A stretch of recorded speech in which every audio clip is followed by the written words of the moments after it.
Assalamualaikum warahmatullahi wabarakatuh. Bismillahirrahmanirrahim. Alhamdulillahi rabbil alamin. Wassalatu wassalamu ala ashrafil anbiya'i wal mursalin, nabiyyina Muhammadin wa ala alihi wa sahbihi ajma'in. Rabbi syrah li sadri wa yassir li amri wahlul 'uqdatan min lisani yafqahu qawli, amma ba'du. Muslimin dan muslimat yang dirahmati Allah, alhamdulillah, puji dan syukur bagi Allah Subhanahu wa taala, Tuhan sekalian alam. Selawat serta salam atas Nabi junjungan kita, Nabi Muhammad sallallahu alaihi wasallam, juga atas ahli keluarga baginda, para sahabatnya dan para pengikutnya sehinggalah ke hari kiamat. Alhamdulillah, pada pagi ini kita dapat kembali bertemu, berkuliah dalam siri tafsir kita ni, tadarus dan tadabbur, setelah cuti seminggu cuti. Ramai juga duk tanya. Ya, alhamdulillah lah, hari ni kita boleh kembali. Mudah-mudahan kita boleh menyambung tadabbur kita pada ayat-ayat suci Al-Quranul Karim yang menjadi bekalan dalam kehidupan kita untuk kita kembali kepada Allah Subhanahu wa taala. Ayat kita pada hari ini ialah pada surah Al-A'raf, ayat 196. Ayat 196 dari surah Al-A'raf. Baik, kita baca dulu. A'udzu billahi minasy syaithanir rajim. Inna waliyallahu alladzi nazzala al-kitab wa huwa yatawalla as-salihin. والذين تدعون من دونه لا يستطيعون نصركم ولا أنفسهم ينصرون وإن تدعوهم إلى الهدى لا يسمعون وتراهم ينظرون إليك وهم لا يبصرون خذ العفو وأمر بالعرف وأعرض عن الجاهلين وإما ينزغنك من الشيطان نزغ فاستعذ بالله innahu sami'un alim. Innal ladzina ittaqaw idza massahum ta'ifun minasy syaitani tadhakkaru fa idza hum mubsirun wa ikhwanuhum yamuddunahum fil ghayyi thumma la yuqsirun wa idza lam ta'tihim bi ayatin qalu lawla jatabaitaha qul innama attabi'u ma yuha ilayya min rabbi هذا بصائر من ربكم وهدى ورحمة لقوم يؤمنون. Baik, bismillahirrahmanirrahim. Sekali lagi kita puji dan syukur bagi Allah Subhanahu wa taala atas limpahan rahmat dan anugerah yang Allah Ta'ala bagi kepada kita, malah yang Allah Ta'ala ciptakan. Sebab setiap yang wujud ni berhak untuk dipuji, penciptanya. Kalau kita tengok orang buat konten lah, konten ni maknanya dalam Facebook ke, dalam IG ke, dalam Twitter ke, kita pun puji orang yang buat konten tersebut. Dia ambil gambar, cantiknya gambar awak. Dia buat video, cantiknya video awak. Bila kita puji dia, kita buat apa? Kita like lah, tekan butang like. Mana makin banyak orang like, makin besarlah pujian dia. Dia pun rasa seronok. Tapi kita dengan Allah ni, andai kata kita nak like ciptaan Allah, kita nak puji Allah Subhanahu Wa Taala, berapa agak-agak like yang kita nak bagi? Ada orang dia boleh 10,000 like. Bahagia. Ada orang like dia sampai 1 juta. Ada manusia like dia sampai 10 juta. Tapi Allah ni agak-agak berapa like kita nak puji dia? Berapa banyak puji yang Allah Ta'ala berhak yang kita boleh nak bagi pada Allah? Puji yang macam mana kita nak bagi kepada Allah Subhanahu Wa Ta'ala? Kalau orang tanya semalam ni, saya kongsilah. Kita duduk jalan dengan anak-anak tu, kebetulan kita pergi Kelah, comel lah tempatnya. Jadi saya kata, tempat yang begini indah ni, berapa kita nak bagi like untuk Allah Ta'ala? Kalau kita tengok manusia buat, mesti kita bagi like. Like, tekan butang like, tak banyak. Kalau boleh seorang tu kita nak bubuh 10 like. Ada orang tu kerja dia tekan like je, tak pasal nak suruh bagi nampak banyak. Tapi Allah ni berapa like kita nak bagi pada indahnya ciptaan Allah? Saya tanya anak saya, Abdullah kata infinity, dia kata infinity ni tanpa limit, unlimited, tak tahu banyak mana infinity. Saya kata infinity tu betul lah, tapi tak sedap bunyi dia, tak nampak banyak infinity. Aja bagi satu bentuk bilangan yang banyak. Seperti saya bagi contoh, seperti banyaknya bintang di langit. Jadi ada menjawab pula, sebanyak batu yang ada di bumi. Ada jawab, sebanyak daun yang gugur, sebanyak daun yang ada di muka bumi. Sebanyak tu kita nak like ciptaan Allah Ta'ala. Ada yang jawab, sebanyak pasir di lautan. Duk main dengan anak-anak ni lah. Jadi saya kata, kumpul semua hak kita kata tadi, pasir di laut, pasir di padang pasir, daun yang ada di bumi, pokok hak ada, bintang di langit, ikan di laut, semut di darat. Sebanyak mana bilangan tu, kumpulkan, kita boleh sebut dengan satu zikir yang Nabi SAW ajar kita, subhanallahi wa bihamdihi adada khalqihi. Maha suci Allah dan segala puji bagi Allah. Subhanallahi wa bihamdihi adada khalqihi, sebanyak bilangan makhluknya. Banyak mana makhluk Allah? Tak terhitung. Tapi kalau kita sebut tadi, termasuk tak semua tu dalam makhluk Allah? Malah termasuk yang kita tak sebut pun lagi. Sebanyak bilangan malaikat, sebanyak titisan air hujan yang menitis, sebanyak-banyaknya segala ciptaan Allah, maka Allah berhak dipuji dengan sebanyak-banyaknya.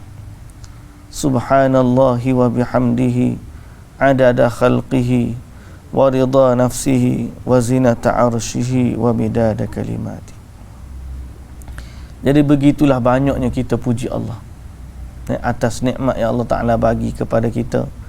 Sihatnya kita, boleh tengok, boleh melihat, boleh bercakap, boleh mendengar, boleh berfikir, boleh menghirup udara, boleh bergerak, berjalan kaki, boleh gerak dengan tangan. Semua tu berhak untuk Allah Ta'ala ni kita puji dia. Semoga Allah Ta'ala jadikan kita ni hamba yang bersyukur kepada Allah. Muslimin dan muslimat yang dirahmati Allah. Oleh kerana itu ayat kita hari ni cerita pasal pelindung kita. Firman Allah Subhanahu wa Ta'ala, inna waliyallahu, sesungguhnya waliku.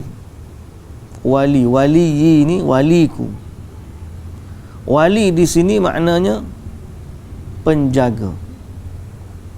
Wali ni penjaga. Siapa wali kamu? Mana wali ni penjaga kita. Kalau orang perempuan nak kahwin, kena tanya wali dia. Kena tanya wali. Pasal apa? Wali ni Allah Ta'ala amanahkan dia untuk menjaga anak-anak wanita, anak-anak perempuan. Anak-anak perempuan. Maka kalau tak ada ayah, datuk dia. Kalau tak ada datuk dia, abang dia. Kalau tak ada abang dia, adik dia, lelaki. Kalau tak ada adik dia, pak saudara dia, belah ayah dia. Jadi wali ni adalah penjaga dia.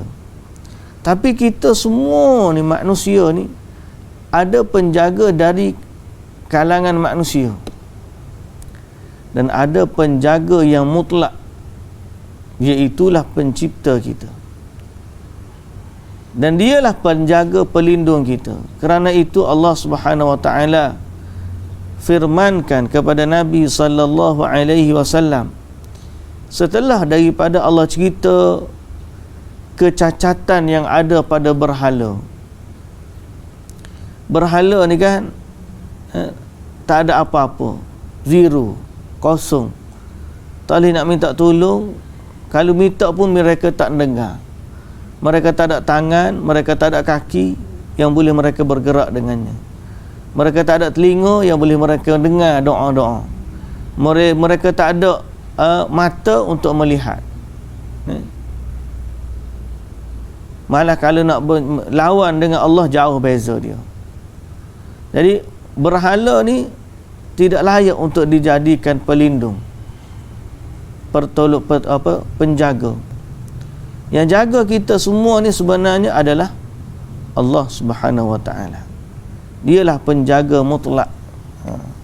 Jadi kalau orang lelaki kata saya tak ada wali, pasal saya lah wali. Wali nikah iyalah, tapi wali mutlak yang menjaga kita semua ni adalah Allah Subhanahu wa Ta'ala. Jadi Allah Ta'ala kata, inna waliyallahu alladhi nazzala al-kitab. Ni Allah Ta'ala suruh Nabi sallallahu alaihi wasallam kata, inna waliyyi, sesungguhnya penolongku atau pelindungku. Kenapa yi ada yi? Yi itu ada dua ya di situ. Yi ya, yi ya.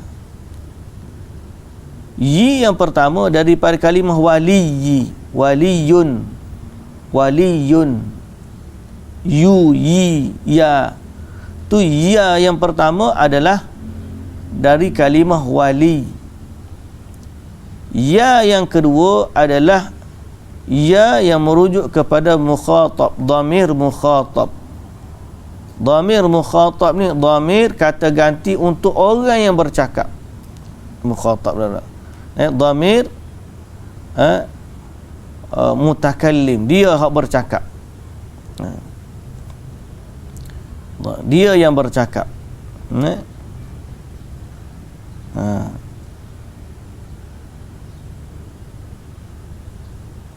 Dhamir yang bercakap.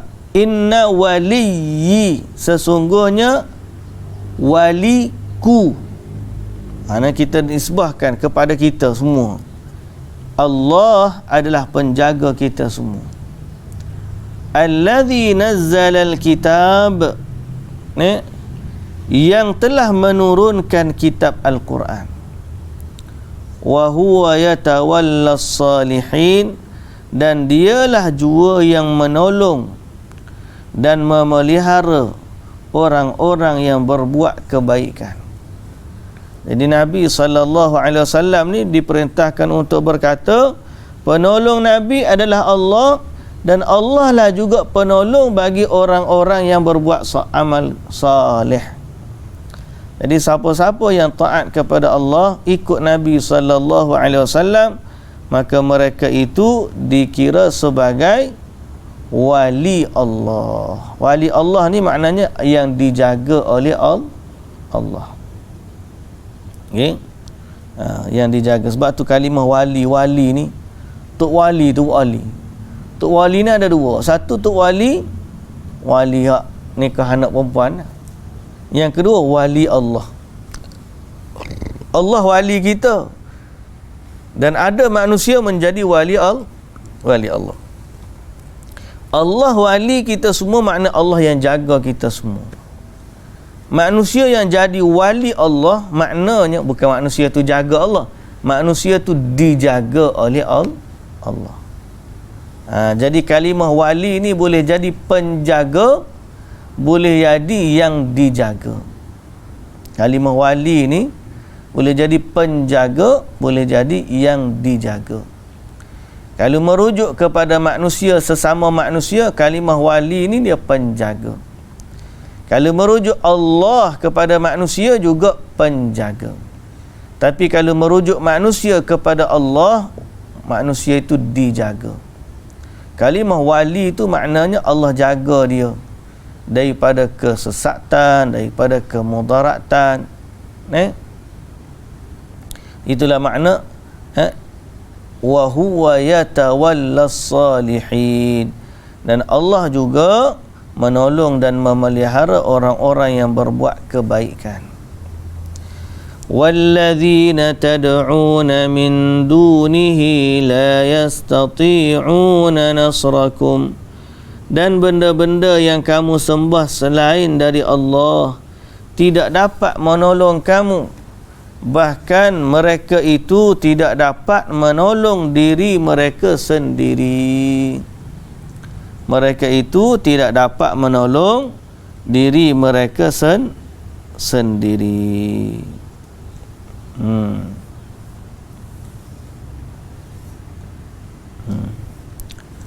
Mereka itu tidak dapat menolong diri mereka sendiri. Memang usahakan nak jaga manusia, nak jaga diri sendiri pun tak boleh.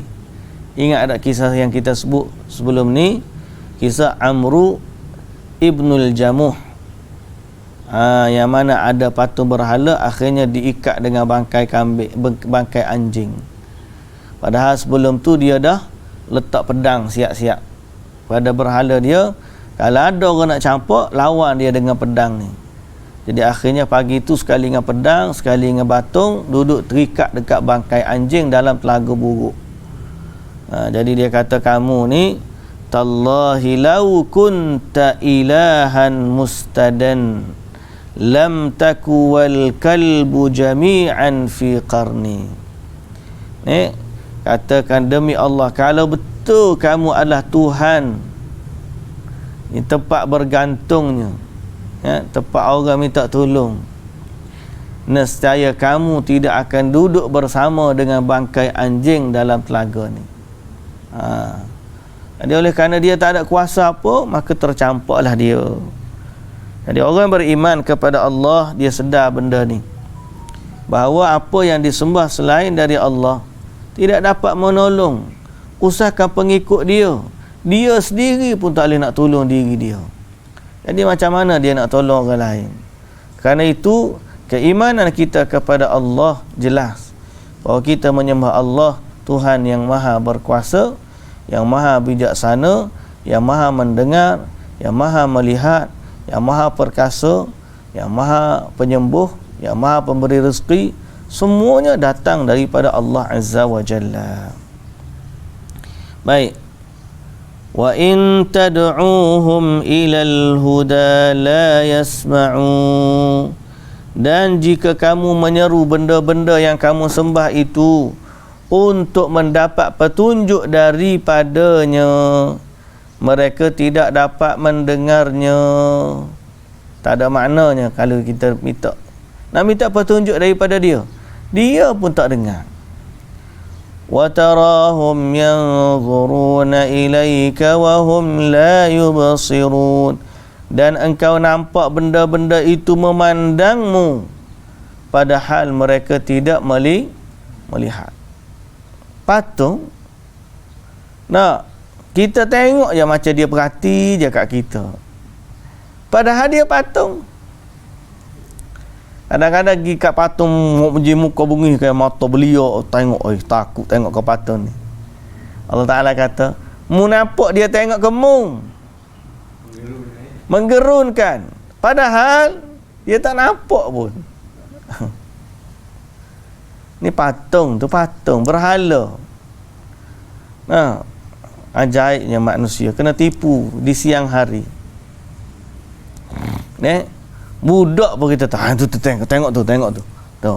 Kalau pergi patung tu dia tengok abang tu, dia tengok abang, dia pun tengok. Mana ada dia buta, dia di batu. Dia pun boleh yak gitu. Nah. Tapi sampai satu tahap orang yang menyembah ni dia percaya benda tu. Dia percaya. Dia pergi patung tu, dia berdoa, dia cakap dengan dia, seolah-olah patung tu boleh mendengar, boleh melihat. Padahal dia tidak boleh mendengar dan tidak boleh melihat. Ini realiti lah, realiti. Tapi ramai manusia yang tertipu. Sama juga macam gambar. Orang letak gambar Tok Guru, gantung gambar Tok Guru, Tok Syekh. Dia berasa gambar Tok Guru dia tengok dia. Nah. Kalau patung tu batu, ni gambar Tok Guru dia. Dia berasa Tok Guru dia tu boleh tengok dia. Kasyaf Tok Guru dia ni. Dia kata Tok Guru dia kasyaf lah, wallahu ta'ala alam lah dakwaan dia tu. Cuma kita nak kata gambar tu serupa dengan patung. Tidak boleh mendengar, tidak boleh melihat gambar. Kalau orang betul, Tok Guru betul duduk depan dia tak apa. Tapi ni tak gambar Tok Guru dia letak. Dan gambar Abuya ke gambar siapa kan dia letak kan. Jadi dia buat apa-apa dia kata Tok Guru kita tengok kita ni. Tok Guru kita ni dengar ni apa kita. Kalau siapa satu tahap gitu dia kena baca ayat ni. Ta'assubnya seseorang kepada guru sampai peringkat menkultuskan, memuja dia, mengangkat dia kepada darjat seolah-olah orang tu boleh mendengar dan melihat seperti mana layaknya Allah Azza wa Jalla mendengar dan juga melihat. Mana dalam setiap keadaan, dalam setiap benda tak teliti, slow pun dia kata ni boleh dengar. Pada gambar je. Gambar je. Jadi serupa lah. Patung ni Allah Ta'ala kata wa tarahum yanzuruna ilaika wa hum la yubsirun. Dan engkau nampak benda-benda itu memandangmu padahal mereka tidak melihat. Mungkin dia buat mata gitu nampak mata dia bengi. Macam tengah tengok je kita. Tak. Padahal tak ada apa pun. Firman Allah Azza wa Jalla lagi.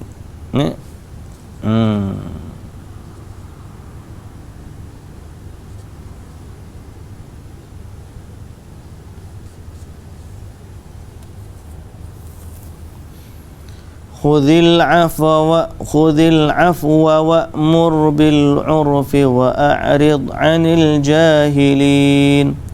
Terimalah apa yang engkau terimalah yang mudah engkau lakukan. Khudhil afwa. Khudhil afwa.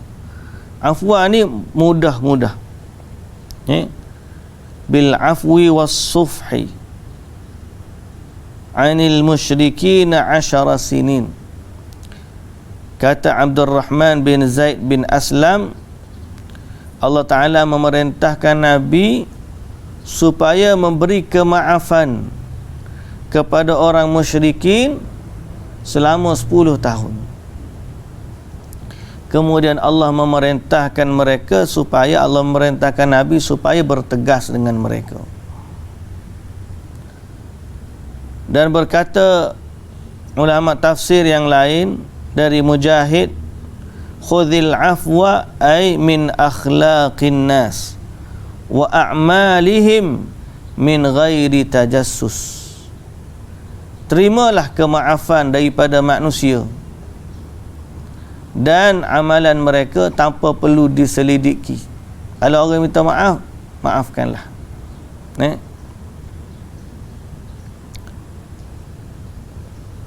Dan begitulah juga perkataan ulama-ulama tafsir yang lain, ay khudh ma afalaka min akhlaqihim, wa fi riwayah khudh ma afalaka min akhlaqihim. Terimalah apa yang mudah daripada akhlak-akhlak mereka. Jadi ceritanya diperintahkan Nabi sallallahu alaihi wasallam untuk memberikan kemaafan. Wa'mur bil 'urfi, dan suruhlah dengan perkara yang baik. Ini juga perintah. Setelah memberi kemaafan, perintahlah dengan kebaikan.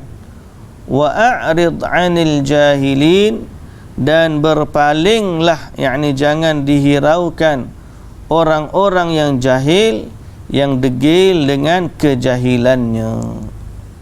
Jadi ini akhlak Nabi sallallahu alaihi wasallam. Diperintahkan kepada Nabi untuk melazimi akhlak ini dalam berdakwah kepada orang-orang musyrikin. Ya. Khudhil afwa, apa hak dia buat, apa hak dia kata, jangan duk ira sangat. Maafkanlah mereka. Wa'mur bil 'urf, kerja kamu adalah suruh buat baik. Orang nak kata apa, biarlah. Wa'rid 'anil jahilin, malah kalau tiba-tiba ada orang jahil mari nak berlawan dengan kamu, berpalinglah daripada. Ini resepi dakwah, resepi untuk para pendakwah, remedi untuk para pendakwah. Sebab apa? Sebab kita akan disakiti. Sebagaimana orang yang siapa yang berduduk di atas jalan Nabi sallallahu alaihi wasallam, dia akan ditimpa apa yang telah menimpa Nabi sallallahu alaihi wasallam. Dan siapa yang menyusuri jalan Nabi sallallahu alaihi wasallam, dia akan menempuhi rintangan yang sama yang telah dilalui oleh Nabi kita Muhammad sallallahu alaihi wasallam. Disakiti, dicaci, dimaki, dicela, diancam, semua ada belaka. Cukup lengkap, package yang cukup. Nak kata orang caci maki, ada. Orang sakiti tubuh badan, ada. Orang ancam bunuh, orang nak bunuh, ada. Bukan setakat rancangan main-main, dah berkumpul dalam rumah dia dengan pedang terhunus masing-masing, masuk dalam rumah Nabi nak bunuh Nabi dah. Diracun, pernah nak dibunuh Nabi. Apa lagi? Semua bentuk caci maki, tekanan, aniaya dan sebagainya berlaku pada Nabi sallallahu alaihi wasallam. Tapi saat itu Allah Ta'ala perintahkan apa? Khudhil afwa. Ajaib. Ini ajaib. Sebab tu Nabi sallallahu alaihi wasallam tidak pernah membalas keburukan orang yang buat atas dia, melainkan kalau Nabi hukum mereka adalah kerana mereka buat salah pada agama Allah Subhanahu wa taala. Hak atas batas tubuh Nabi ni Nabi maafkan. Wa'mur bil 'urfi, kerja Nabi suruh buat baik. Orang nak kata apa ikutlah. Tapi Nabi tetap istiqamah mengajarkan kepada manusia, memberikan panduan, menyampaikan wahyu kepada umatnya. Wa'rid 'anil jahilin, berpalinglah dari orang-orang yang jahil, yakni jangan hiraukan mereka.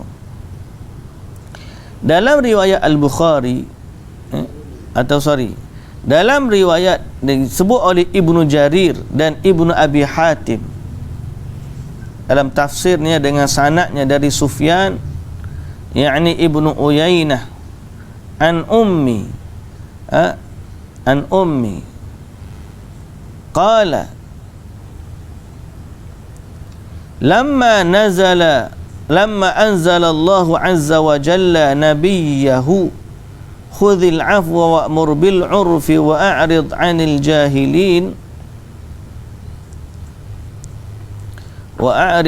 jahilin Nabi sallallahu alaihi wasallam tanya Jibril, ma hadza ya Jibril?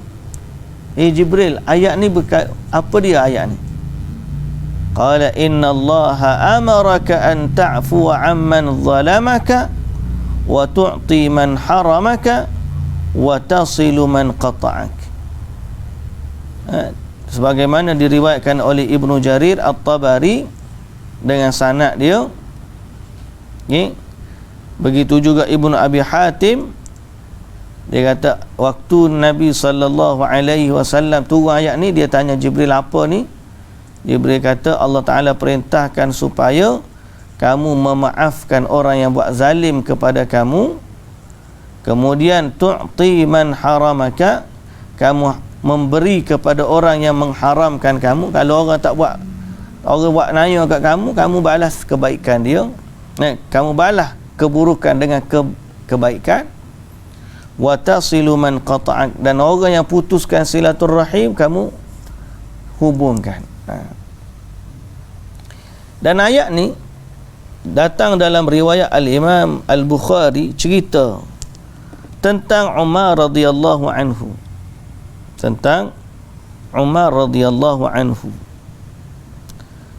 Di mana Umar ni dia ada duduk dengan majlis Al-Qurra, duduk sama-sama dengan orang Al-Qurra. Qurra ni apa? Ahli Quran. Ada majlis Umar duduk dengan ahli Quran. Ni penting para pemimpin dia ambil orang yang berdamping dengan dia. Ni dia pilih. Jangan cerita asal orang mari nak berdamping dia pun. Dia tak tahu bahawa tempat dia tu adalah gula yang mana kelilingnya ada semut. Pakar nak mari belaka. Ataupun darah yang ada di kelilingnya ikan jerung. Dia akan mari. Dia yang kena pilih siapa dia yang mari duduk kat dia. Kadang-kadang orang ulama ni dia lari pula daripada pemimpin. Jadi pemimpin ni kena cari dia. Kena pergi. Cari dia. Sebab tu para ulama dulu mereka tidak hiraukan orang-orang hak mari. Kalau pemimpin sekalipun nak mari, kena duduk ngaji dengan dia tempat dia. Pasal apa dia tak hira. Tapi pada pemimpin tu ada satu tarikan yang mana orang pergi belakang. Kalau dia tak tapis, maka orang-orang ni lah orang gila kuasa, orang-orang yang dia akan duduk keliling para pemimpin. Dan orang-orang ni lah yang bakal merosakkan mereka. Sebaliknya kena duduk dengan orang-orang alim, ahli Quran, ahli fiqh, ahli hadis. Orang-orang duduk dengan ulama ni, barulah dia akan terpandu kepada orang panggil kebaikan. Bukan kata nak duduklah dengan orang lain pun boleh. Duduklah dengan orang, mungkin orang ni lebih ahli daripada pentadbiran. Duduk dengan orang-orang yang ahli daripada pentadbiran.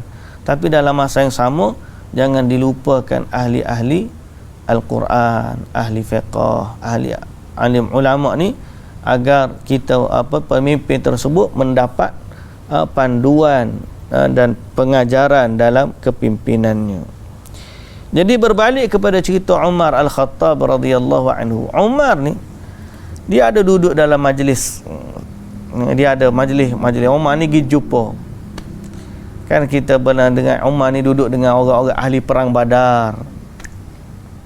Ni duduk dengan ahli Quran. Maka salah satu daripada majlis dia dengan ahli Quran ni, dia punya hak duduk dengan dia adalah ni Al-Hur bin Qais. Satu hari Uyainah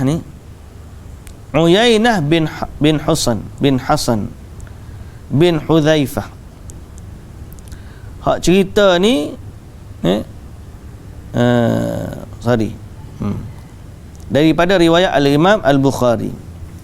Jadi dia pun, Uyainah ni mari jumpa dengan Hur. Dia kata, boleh tak bawa aku masuk dalam majlis sekali dengan Umar? Jadi Hur ni minta izin dengan Umar. Umar, ada sepupu aku mari ni. Sepupu aku ni anak saudara aku, ibnu akhi, anak saudara ataupun pak saudara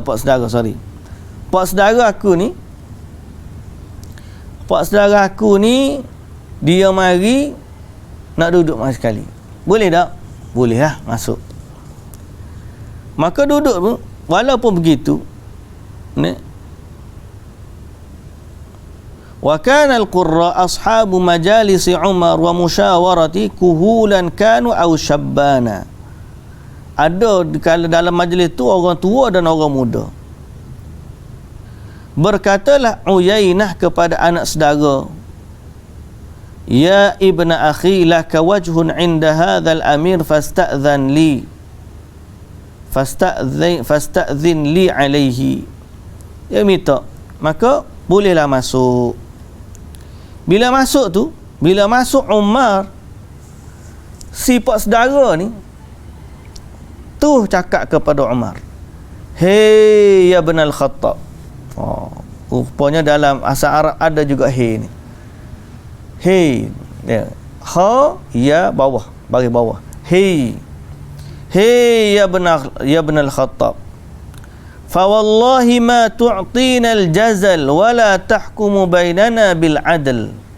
Dia kata, hei Ibnu Al-Khattab, Umar lah, demi Allah kamu ni tidak memberi kepada kami rakyat kamu dengan pemberian yang banyak, dan kamu juga tidak menghukum di antara kami dengan adil. Dia kata depan-depan muka. Maknanya dia masuk depan khalifah ni, dia masuk depan pemimpin, dia kata depan muka. Pemimpin ni tak beri banyak kepada rakyat dan tidak berlaku adil. Maka Umar bila dengar lagu tu, marahlah Umar. Setara Umar orang kata lagu tu, tak setara hal lain daripada Umar. Jangan pelik lah. Kalau ada orang tiba-tiba buat pemimpin baik pun, dia pun caci maki juga. Sebab apa? Sebab setara Umar pun kena caci. Kena kritik, bukan caci lah kita panggil, kena kritik. Setara Umar pun kata Umar tidak berlaku adil. Padahal dia ni Umar Ibn Khattab radhiyallahu anhu. Jadi kalau orang lain tu senyum je lah. Orang lain lagi berat lah kena. Tapi Umar ni bila dia marah gitu, cepat-cepat Hur, hak anak saudara ni, dia kata kepada Umar. Dia kata kepada Umar, ya Amirul Mukminin, wahai Amirul Mukminin, bukankah Allah Ta'ala telah berkata kepada nabinya, khudhil afwa wa'mur bil urfi wa'rid 'anil jahilin. Berbuat maaflah, ambillah kemaafan atau terimalah kemaafan. Perintahlah kebaikan dan berpalinglah dari orang-orang yang jahil. Dia kata, sesungguhnya pakcik aku ni dia termasuk dari orang yang jahil, maka maafkanlah dia. Fa wallahi ma jawazaha Umar hina talaha alaihi wa kana waqafan 'inda kitabillahi azza wa jalla. apabila dengar je ayat ni, Umar hak nak marah tadi tiba-tiba tak jadi marah. Pasal apa? Umar ni sifat dia bila dengar je ayat Quran, dia akan patuh kepada ayat. Jadi bila ayat kata perintah suruh maaf, Umar pun tak kata apa, aku maaf. Pasal apa? Dia kata orang ini jahil. Dia termasuk dari kejahilan di mana dia menentang ataupun mengkritik Umar radhiyallahu anhu dengan kritikannya. Sebab setara Umar tu tak patutlah kata lagu tu. Baik. Jadi itu salah satu daripada situasi di mana Allah Subhanahu wa taala memerintahkan supaya mengambil kemaafan atau memberikan kemaafan kepada orang. Bukan ada satu peristiwa rumah dekat orang tegur akan betulkan kau dengan pedang. Orang yang sama ke? Bukan. Itu orang lain. Dengan orang lain. Sehingga Umar kata, alhamdulillah, terima kasihlah, puji bagi Allah, syukur ada orang sanggup tegur Umar dengan pedang. Itu cerita lain waktu dia jadi khalifah mula-mula. Ini cerita lain. Baik. Jadi dalam ayat ni ada 3 perintah. Yang pertama, ambil kemaafan. Yang kedua, 10 dengan kebaikan. Yang ketiga, berpaling dari kejahilan.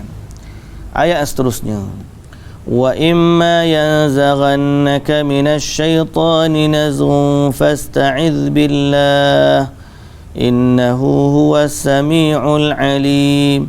Dan jika engkau dihasut oleh sesuatu hasutan dari syaitan, maka mintalah perlindungan kepada Allah. Sesungguhnya Allah Maha mendengar lagi Maha mengetahui.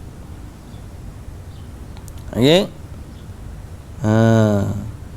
Ayat ni termasuk dari ayat-ayat seperti mana dalam surah Al-Mu'minun dan juga Hamim As-Sajdah disebut la rabi'a lahunna, yang tidak ada ayat keempat baginya, iaitu Allah Ta'ala memerintahkan supaya membalas keburukan dengan kebaikan. Membalas keburukan dengan kebaikan, sebab ayat 199 tadi. Kemudian sekiranya syaitan ganggu, hasut, tengah kita nak buat kemaafan tu, tiba-tiba nak marah ni, syaitan pun hasut kita, kena marah juga ke dia. Dan jika engkau dihasut oleh sesuatu hasutan dari syaitan, tengah marah tu, Allah Ta'ala kata berlindunglah dengan Allah. Sebab tu antara tips untuk menghilangkan kemarahan dan untuk berhadapan dengan orang yang jahil adalah berlindung dengan Allah daripada gangguan syaitan. Kita nak marah ke apa kan? Apa doa bila kita marah? Kita kata apa? A'udzubillahi minasyaitonir rajim. Maka ayat ini memberikan panduan yang sama. Setelah daripada memerintahkan supaya memberi kemaafan, memerintah dengan kebaikan dan berpaling dari kejahilan, maka Allah Ta'ala juga mengatakan sekiranya dihasut dan diganggu oleh syaitan, maka berlindunglah dengan Allah daripada gangguan syaitan.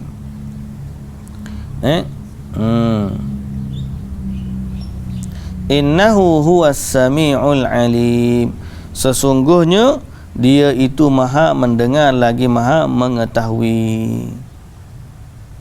Baik, ayat yang seterusnya, innal ladzina taqaw idza massahum ta'ifun minasyaitani tadhakkaru fa idza hum mubsirun. Sesungguhnya orang-orang yang bertakwa, apabila mereka disentuh oleh sesuatu hasutan dari syaitan, maka mereka ingat kepada ajaran Allah maka dengan itu mereka nampak jalan yang sebenar.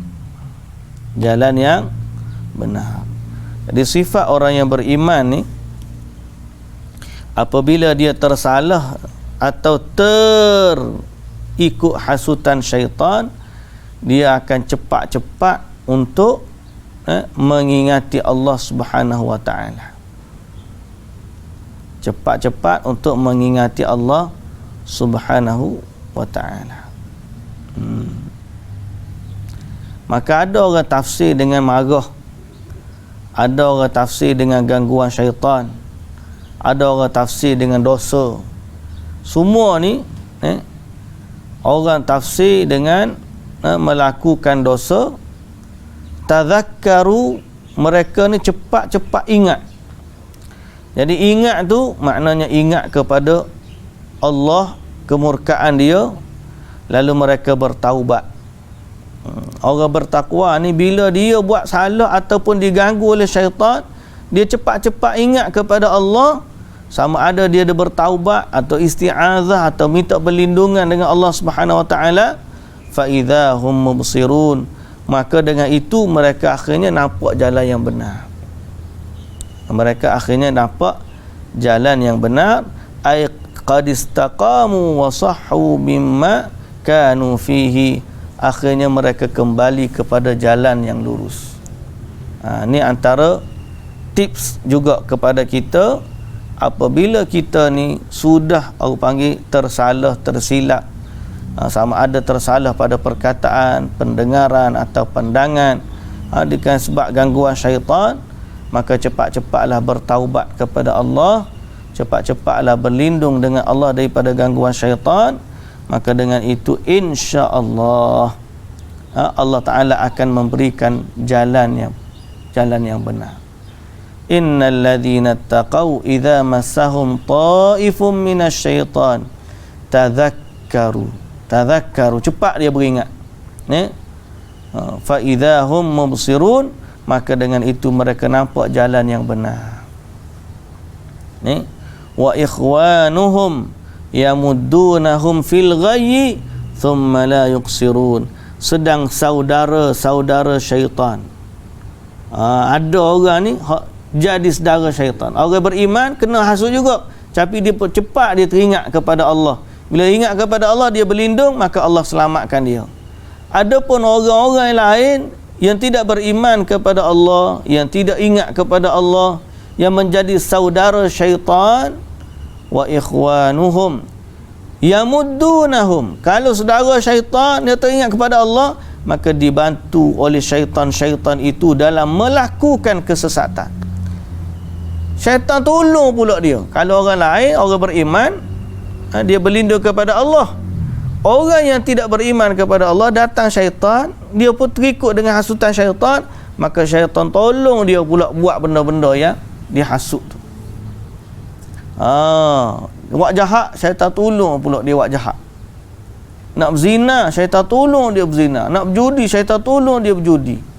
Nak buat apa? Nak bunuh orang, nak gapo, syaitan tolong. Yamuddunahum fil ghayyi, apabila mereka ni tidak berlindung dengan Allah. Thumma la yuqsirun, kemudian mereka tidak henti-henti melakukan perbuatan yang sesat lagi menyesatkan itu. Ni balasan ataupun orang-orang yang tidak beriman kepada Allah, mereka ni dihasut oleh syaitan dan disesatkan lagi dalam kesesatan mereka. Ni qala Ibnu Katsir, al-maddu az-ziyadah, yakni yazidunahum fil ghayyi, yakni al-jahl was-safah. Mereka ni bertambah-tambah kejahilan mereka, bertambah-tambah kesesatan mereka bila mereka ikut petunjuk atau ajakan syaitan. Sebaliknya, orang yang beriman, mereka ni akan terpandu kepada jalan keredaan Allah Subhanahu wa taala. Tapi itulah hidup kita ni hak payah itulah. persimpangan tu payah. Hidup kita dalam dua persimpangan. Siapa dah nak pilih jalan yang Allah Ta'ala redha ataupun nak ikut hasutan syaitan. Biasanya kita diuji untuk memilih hak itulah. Bunyi macam mudah, dua tu ya. Oh, kalau gitu aku ni nak jadi orang yang bertakwa lah. Kalau nak jadi gitu belaka. Tapi di saat ujian tu datang, barulah kita sedar kita sebenarnya tak sekuat yang kita kata. Kita kata kita kuat, tapi bila datang godaan syaitan, rupanya kita tak kuat. Maka masa tu berlindunglah dengan Allah. La haula wa la quwwata illa billah. Memang kita lemah, tapi kita berlindung dengan Allah yang memiliki kekuatan dan segala upaya itu datangnya dari Allah Subhanahu wa taala. La haula wala quwwata illa billah. Baik. Muslimin dan muslimat yang dirahmati Allah, kita berhenti setakat tu dululah. Insya-Allah kita sambung besok hari pada ayat yang seterusnya, dan kita tamatkan nanti insya-Allah surah Al-A'raf untuk masuk dalam surah baru insya-Allah. Wallahu taala alam. Subhanakallahumma wa bihamdika asyhadu an la ilaha illa anta astaghfiruka wa atubu ilaik. Assalamualaikum warahmatullahi wabarakatuh.